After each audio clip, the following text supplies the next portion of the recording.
చంద్రబాబు నాయుడు గారు ఏది సక్రమంగా చేయలే. కాఫర్ డ్యాము నిర్మాణం చేయవలసింది, కాఫర్ డ్యాములు రెండు నిర్మాణం చేసి డయాఫ్రమ్ వాల్ కట్టవలసినటువంటి ప్రోటోకాల్ ఉంటే డయాఫ్రమ్ వాల్ కట్టేశాడు.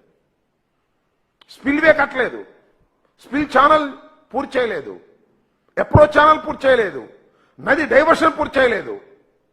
చివరికి 1000 కోట్లతో, సుమారుగా 1000 కోట్లతో నిర్మించినటువంటి డయాఫ్రమ్ వాల్ కొట్టుకుపోయింది. ఎక్కడ జరగదు ప్రపంచంలో. ఇది మన పోలవరంలో జరిగింది, మన చంద్రబాబు నాయుడు గారి వల్లే జరిగింది. అదేమంటే మా మీద రుద్దేటటువంటి ప్రయత్నం చేస్తాడు. అనేక సందర్భాల్లో చెప్పా బహిరంగ చర్చకు సిద్ధము అని, కానీ సమాధానం చెప్పరు. బుకాయించే కార్యక్రమం, ఎల్లో మీడియా ఉంది కదా అని పుంఖాలుగా బుకాయించే కార్యక్రమాలు మా మీద, నా మీద, జగన్మోహన్ రెడ్డి గారి మీద విచ్చలవిడిగా తప్పుడు ప్రచారం చేసేటటువంటి కార్యక్రమాలు చేస్తారు. కేవలం డయాఫ్రమ్ వాల్ కొట్టుకుపోవడానికి కారణం నారా చంద్రబాబు నాయుడు గారు చేశాడు పనులు. కమిషన్లు దేనిలో బాగా వస్తాయో దానిలో చేశాడు, ఏది తొందరగా అయిపోతుందో అది చేశాడు, స్పిల్వే పూర్తి చేయలేదు. ఈ విధంగా చేసుకుంటూ పోతే చివరికి అనుకున్న సమయానికి అది పూర్తి కాలేదు. తర్వాత వైఎస్ఆర్ కాంగ్రెస్ పార్టీ వచ్చింది. చాలా కీలకమైన పనులు, వారు వదిలేసినటువంటి పనులు, 2 కాఫర్ డ్యాములు పూర్తి చేశాం మేము, స్పిల్వే పూర్తి చేశాం, డైవర్షన్, నది డైవర్షన్ పూర్తి చేశాం. డయాఫ్రమ్ వాల్ దగ్గరికి వచ్చేటప్పటికి ఆగిపోయింది. అసలు ఇంకొక విషయాన్ని కూడా ఇక్కడ మీకు ప్రత్యేకంగా చెప్పాలి. చంద్రబాబు నాయుడు గారు దీన్ని ఏ విధంగా తీసుకున్నాడంటే 2013-14 రేట్లతో ప్రాజెక్ట్ నిర్మాణం 2013-14 రేట్ల ప్రకారం 20,396 కోట్ల రూపాయలు. ఆ ఎస్టిమేషన్తో నేను పూర్తి చేస్తానని చంద్రబాబు నాయుడు గారు అంగీకరించి వచ్చాడు కేంద్ర ప్రభుత్వం దగ్గర. ఇప్పుడు ఇది 15-16 సంవత్సరంలో 13-14 రేట్లకే మేము దీన్ని పూర్తి చేస్తాము అని చెప్పి ఒప్పుకొని ప్రాజెక్టు పనులు ప్రారంభించారు. చివరికి అది పూర్తి కానటువంటి పరిస్థితి, ధరలు పెరిగిపోయాయి.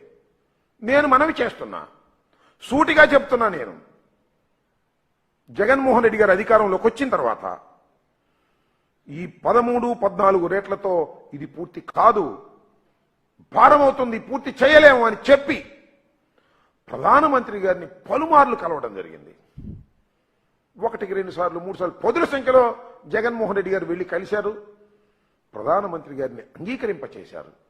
అంగీకరింపచేసి దాన్ని 13-14 రేట్లు కాకోకుండా 17-18 ధరల ప్రకారం మీరు దీన్ని రేట్లు పెంచి మళ్ళీ ఎస్టిమేట్ చేసి ఇవ్వాలని వారిని రిక్వెస్ట్ చేసి ఒత్తిడి చేస్తే ప్రధానమంత్రి గారు, కేంద్ర ప్రభుత్వం అంగీకరించి మళ్ళా మొత్తం రివైజ్ చేశారు.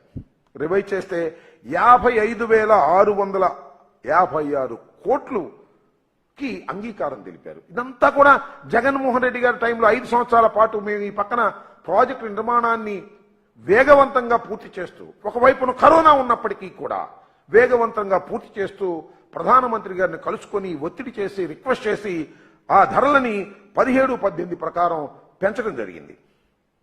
తొలి దశ అంటే 41.15కి తొలి దశకి 12,157 కోట్ల రూపాయలు విడుదల చేయడానికి ఆల్మోస్ట్ ఆల్ అంగీకారం వచ్చారు. అప్పుడు జలశక్తి కార్యదర్శి ముఖర్జీ దాన్ని క్యాబినెట్కి పంపించేటటువంటి ప్రయత్నం చేసినప్పుడు అప్పుడే కుదిరిందండి. జనసేన, తెలుగుదేశం, భారతీయ జనతా పార్టీ కలయిక, పోటీ చేయాలనేది. ఏమంటే చంద్రబాబు నాయుడు గారు విషం పాచిక వేశాడు.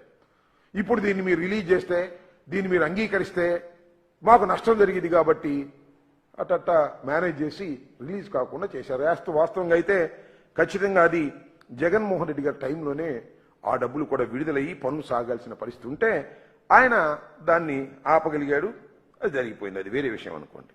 నేను ఇక్కడ ప్రత్యేకంగా చెప్పాలనుకుంటున్నటువంటి అంశం ఏంటంటే, ఇవాళ జలశక్తి మంత్రి గారిని పార్లమెంట్లో ప్రశ్నిస్తే ఆయన చెప్పిన సమాధానం ఏంటంటే 55,656 కోట్లు కాదట, కేవలం 30.436 కోట్లకే బడ్జెట్ను పరిమితం చేశామని చెప్పారు. అంటే 55,656 కోట్లు ఖర్చు పెట్టవలసినటువంటి పోలవరం ప్రాజెక్టుని కేవలం 30,436 కోట్లకే పరిమితం చేశాము. దాంతో ఫుల్ స్టాప్ అయిపోయింది అన్నారు. దీనిలో అంశం ఏంటో తెలుసా?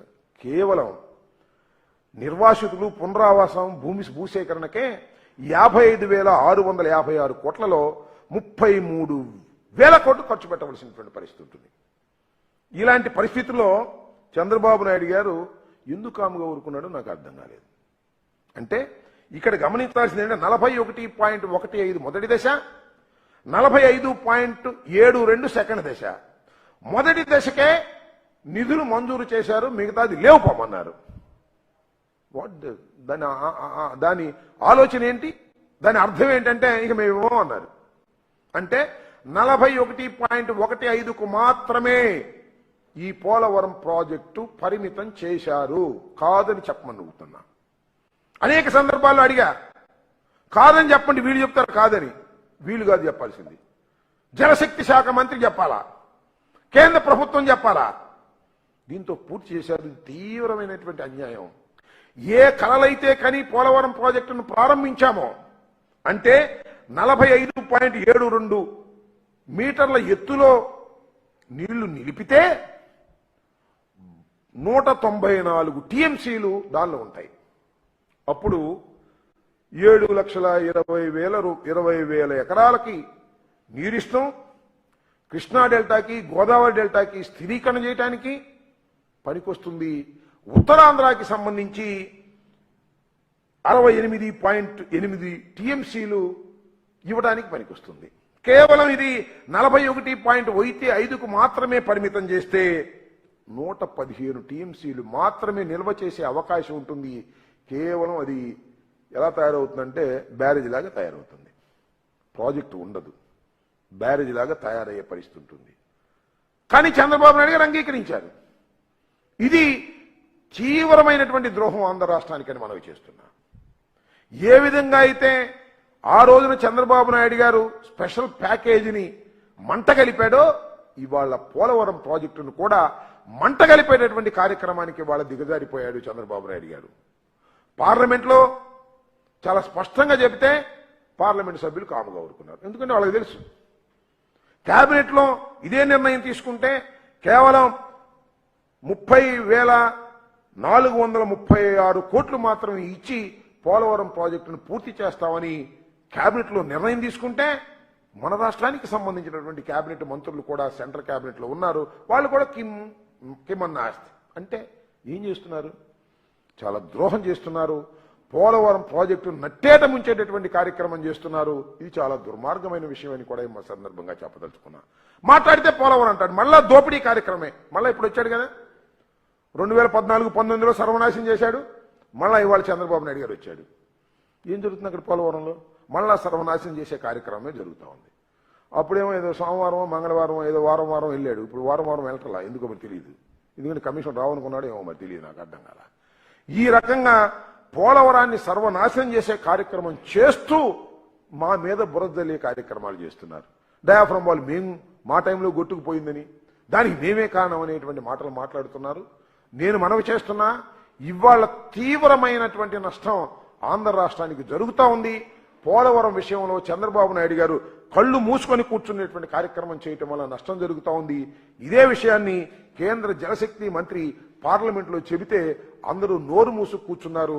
55,656 కోట్ల రూపాయలు రివైజ్డ్ డిపిఆర్ ప్రకారం రావాల్సినటువంటి మనీని కూడా రాకోకుండా మేము ఇవ్వము, కేవలం 30.436 కోట్లు మాత్రమే ఇస్తామంటే హిమ్మన్నాస్తిగా కూర్చుని రాష్ట్రానికి ద్రోహం చేస్తున్నటువంటి ఈ వ్యక్తులను ప్రజలు గమనించాలని కూడా ఈ సందర్భంగా నేను చెప్పదలుచుకున్నాను. ఈ రకంగా పోలవరం ప్రాజెక్టుని సర్వనాశనం చేసేటటువంటి కార్యక్రమంలో చంద్రబాబు నాయుడు గారు నిమగ్నమైపోయారు.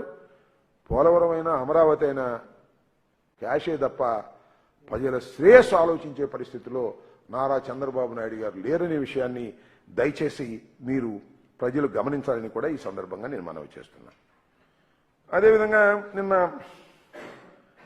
చంద్రబాబు నాయుడు గారు ఈ కార్యక్రమం కూడా ఇది కూడా చెప్పిన తర్వాత మీరు ఏమంటే ప్రశ్న అడుగుతారు.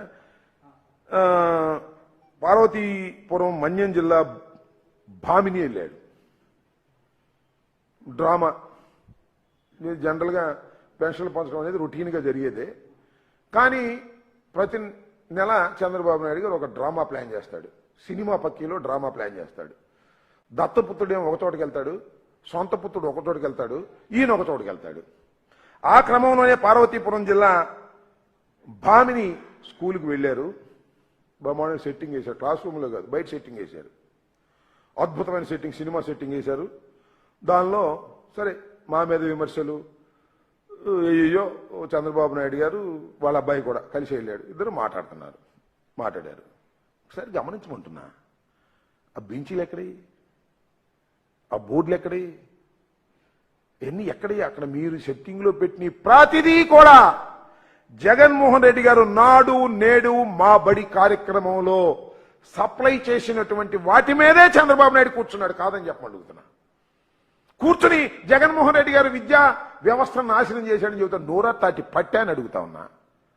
మీ చంద్రబాబు నాయుడు గారు ముఖ్యమంత్రి అయిన తర్వాత, నీ కుమారుడికి విద్యాశాఖ ఇచ్చిన తర్వాత ఒక్క స్కూల్ అయినా బాగు చేసావా చెప్పు? కాకపోతే ఒక్క స్కూలు బాగు చేశావా? కానీ జగన్మోహన్ రెడ్డి గారు ఎన్ని వేల స్కూళ్లను బాగు చేశాడో ఒక్కసారి ఆలోచించమని చెబుతున్నా. మొత్తం ఒక సినిమా షూటింగ్ లాగా, వ్యవహారం లాగా చంద్రబాబు నాయుడు గారు మరి దిగంగానే కలెక్టర్ గారు, లోకేష్ గారు ఈయన తీసుకెళ్తాం, అక్కడ కూర్చోబెట్టడం, మంచి సినిమా సెట్టింగు, స్క్రిప్టు బ్రహ్మాండంగా చేశారు. గొప్పలు చెప్పుకునే కార్యక్రమం చేస్తున్నారు. ఏం చేసినా నాడు నేడు మనబడి కార్యక్రమంలో జగన్మోహన్ రెడ్డి గారు ఇచ్చినటువంటి వాటి మీదే ట్యాబులు తీసేశారండి. సెల్లో చెబుతున్నారు, ఇట్ట తీసి చంద్రబాబు నాయుడు గారు చూపిస్తాం, ఇట్ట చూసి, లేదా అక్కడ చూపిస్తున్నావు, వెళ్ళిపోయిన తర్వాత వాళ్ళకి సెల్ ఏముంటాయి, ఉన్న ట్యాబులు అన్నీ కూడా తీసేవే, ట్యాబులు సప్లై లేదే. విద్యార్థులకి ఈ విధంగా చాలా దురదృష్టకరమైనటువంటి పరిస్థితులు కలిగించేటటువంటి కార్యక్రమం చేస్తున్నారు.